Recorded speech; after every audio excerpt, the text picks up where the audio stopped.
Assalamualaikum warahmatullahi wabarakatuh. Halo semuanya, kami dari kelompok 6 kelas RA mata kuliah Manajemen Lingkungan Agroindustri.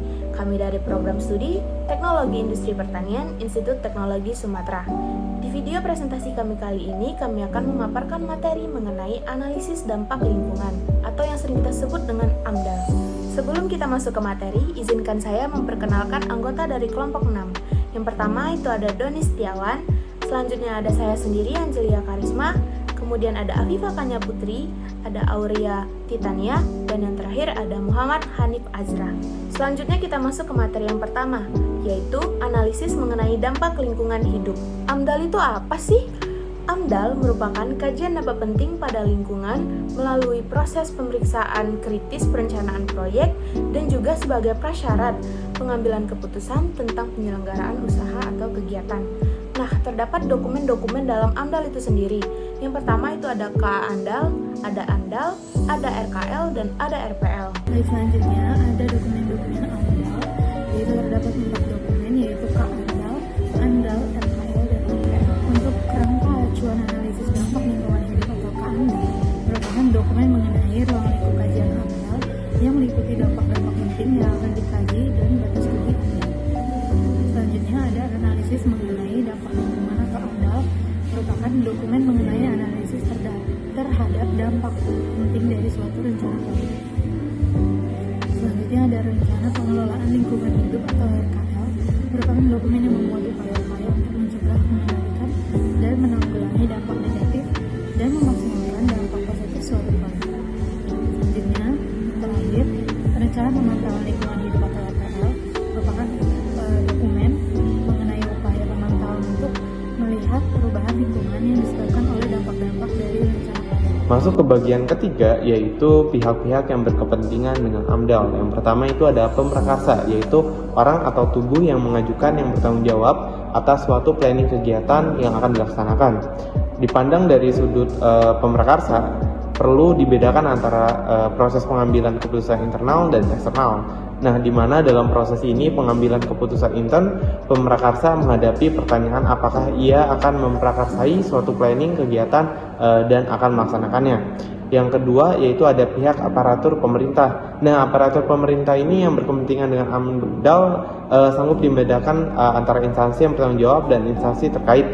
Nah, instansi yang bertanggung jawab ini merupakan suatu instansi yang berwenang memperlihatkan keputusan kelayakan lingkungan hidup dengan pengertian bahwa kewenangan di tingkat sentra berada pada kepala instansi yang ditugasi mengendalikan dampak lingkungan, dan di tingkat daerah berada pada gubernur berdasarkan pasal 1 nomor 9 PP nomor 27 tahun 1999. Kemudian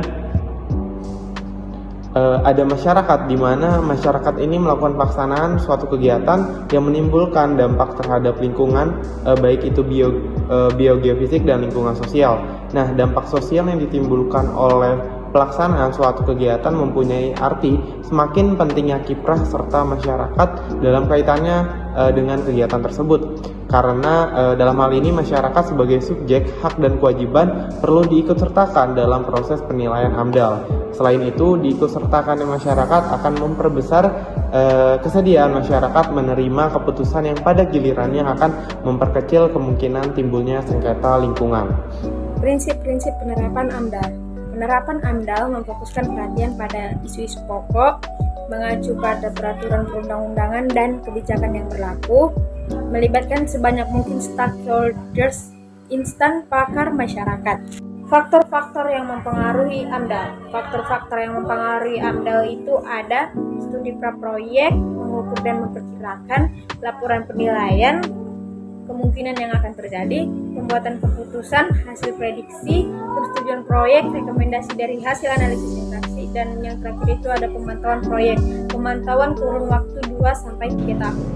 Yang keenam yaitu manfaat AMDAL. Nah, di sini manfaat AMDAL sendiri dapat dibagi menjadi beberapa kategori. Yang pertama yaitu manfaat bagi pemerintah, manfaat bagi pemrakarsa, manfaat bagi masyarakat.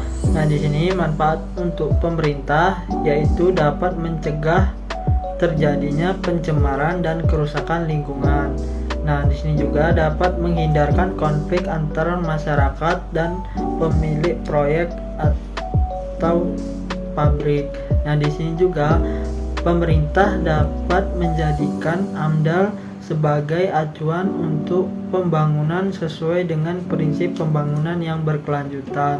Nah, di sini pemerintah mendapatkan tanggung jawab yang dengan pengelolaan lingkungan hidup. Nah, di perwujudan tanggung jawab ini dapat dalam pengelolaan lingkungan hidup yang berkelanjutan. Di sini bagi pemilik modal terdapat 4 poin. Yang pertama yaitu untuk memprioritaskan pinjaman sesuai dengan misinya.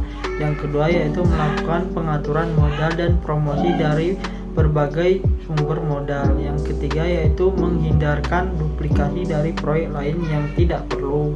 Yang keempat untuk mendapatkan jaminan bahwa modal yang dipinjamkan dapat dibayar kembali oleh peminjam sesuai dengan waktunya sehingga modal dapat kembali. Nah, di sini bagi pemilik proyek ada 4 poin juga. Yang pertama dapat melihat masalah-masalah lingkungan yang akan dihadapi di masa kini dan masa yang akan datang. Yang kedua itu dapat melindungi proyek yang seharusnya tidak melanggar undang-undang atau peraturan yang berlaku. Nah, yang ketiga di sini mempersiapkan cara-cara pemecahan masalah yang akan dihadapi di masa yang akan datang. Nah, di sini juga yang dapat melindungi proyek dari tuduhan pelanggaran yang tidak semestinya dilakukan dan seharusnya tidak terjadi.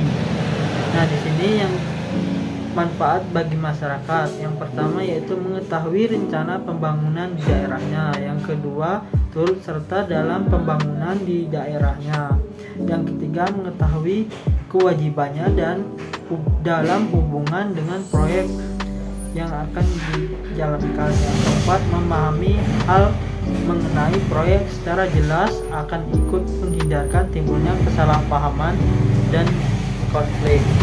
Yang keempat, bagi ilmuwan terdapat 3 kategori manfaatnya. Yang pertama yaitu kegunaan di dalam penelitian, yang kedua kegunaan di dalam analisis kemajuan dan ilmu pengetahuan, yang ketiga kegunaannya di dalam meningkatkan keterampilan di dalam penelitian dan pengetahuan. Selanjutnya itu ada studi kasus AMDAL. Studi kasus AMDAL yang kita ambil itu ada studi kasus AMDAL di tempat pembuangan akhir Bantar Gebang, Bekasi, Jawa Barat. Pokok permasalahan yang kita temukan itu pertama ada bagaimana dampak sampah yang menumpuk di TPA Bantar Gebang ini terhadap lingkungan dan masyarakat sekitar TPA. Yang kedua, bagaimana sistem pengelolaan yang telah dilakukan dan kebijakan pemerintah daerah terhadap sampah di daerah dan sekitarnya. Selanjutnya ada permasalahan pengelolaan sampah. Yang pertama, pengelolaan sampah masih didominasi oleh pendekatan end of life tanpa upaya signifikan untuk mengurangi sampah dari sumbernya. Nah, pendekatan end of life tersendiri dalam pengelolaan sampah berarti berfokus pada penanganan sampah saja setelah sampah tersebut dihasilkan, seperti pemrosesan, pembuangan, ataupun daur ulang di tahap akhir. Nah, pendekatan ini mengabaikan upaya penjagaan atau pengurangan sampah sejak awal sumbernya, seperti melalui pengurangan produksi sampah maupun penggunaan bahan yang lebih ramah lingkungan. Akibatnya, volume sampah tetap akan tinggi dan masalah lingkungan terkait sampah tersebut tetap sulit diatasi. Yang kedua, ada keterbatasan lahan TPA atau tempat pembuangan akhir juga menjadi kendala utama, diperburuk oleh penolakan masyarakat sekitar. Kemudian ada dampak lingkungan, dampak terhadap lingkungan dan dampak terhadap kesehatan. Yang pertama, TPA Bantar Gebang ini sangat berdampak negatif sekali pada kualitas tanah dan air di sekitar TPA, yang menyebabkan pencemaran tanah dan pencemaran air tanah serta potensi kebakaran dari gas metana yang dihasilkan. Yang kedua, warga sekitar mengalami gangguan kesehatan, salah satunya yaitu ISPA. Selanjutnya ada upaya pemerintah.